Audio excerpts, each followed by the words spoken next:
Hi folks, welcome back to Canada's Boxing Channel. So, the fight card is all done and dusted. Moses ITAUMA completely and utterly destroyed Dillian White within the first couple of minutes of the first round. Dillian White made Moses ITAUMA wait for about 6 minutes in the ring. Started off, didn't seem to get a jab going. It was all Moses. Moses caught him. Moses finished him. Dillian went down. He beats the count. He was looking dazed and confused, and the ref waved it off. Some people might say the ref waved it off prematurely.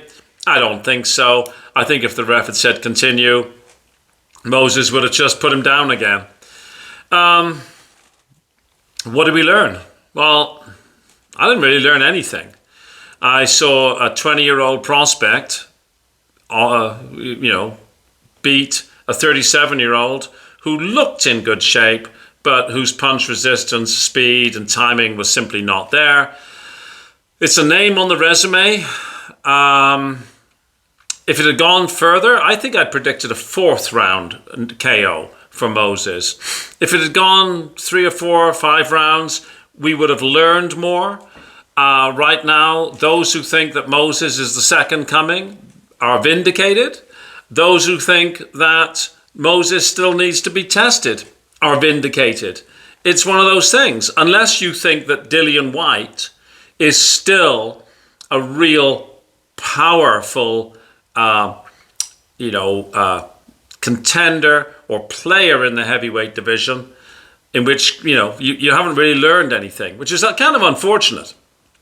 Moses was, after the fight, very respectful in the ring. He thanked everybody, including thanking his opponent.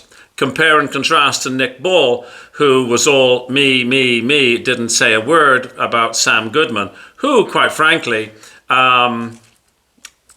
took Nick Ball much, much closer, in my opinion, than the scorecards indicated. But anyways, when Moses was asked who he wanted to fight next, he sort of, listened to the crowd. The crowd were shouting, "USYK, USYK." So he wants to be, obviously he would like a shot at USYK. Who doesn't, right? He did respectfully say that Parker and Caballel deserve their chance, their opportunity, but put me in the mix with those guys. Who would I like to see Moses fight next? If it were me, I would like to see him fight a Hrgovic or a Bakole or maybe a Zhilei Zhang. I think what's going to happen, to be perfectly honest, and this, what do I know? Let me just fire up my crystal ball here. I think what's going to happen is I think USYK is going to relinquish the WBO belt. In which case, then it would be the interim champion Joe Parker versus the #1 contender Moses ITAUMA. And that would be interesting. On paper, you would put Parker as a favorite. But in activity, Parker hasn't had a round. Well, yes, he had 1 round with Bakole. But Parker is inactive. Could Moses ITAUMA beat Parker? Well, I guess he could beat anybody, but would that be too soon? The problem is, if he fights a guy like Parker and he wins, he could never go back to put in maybe some more foundational building blocks. He's a great talent. Some of the people I talk to online, they think that he's really is, wonderful. And he might be.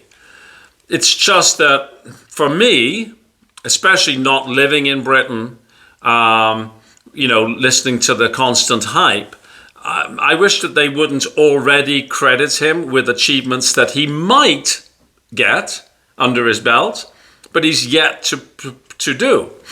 As far as I'm concerned, this was a name on the resume. It was anticipated.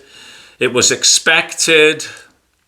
I think he would have learned more if he had almost, well, I guess he couldn't really carry Dillian Whyte. He saw the opportunity. He finished off Dillian Whyte. What happens to Dillian Whyte?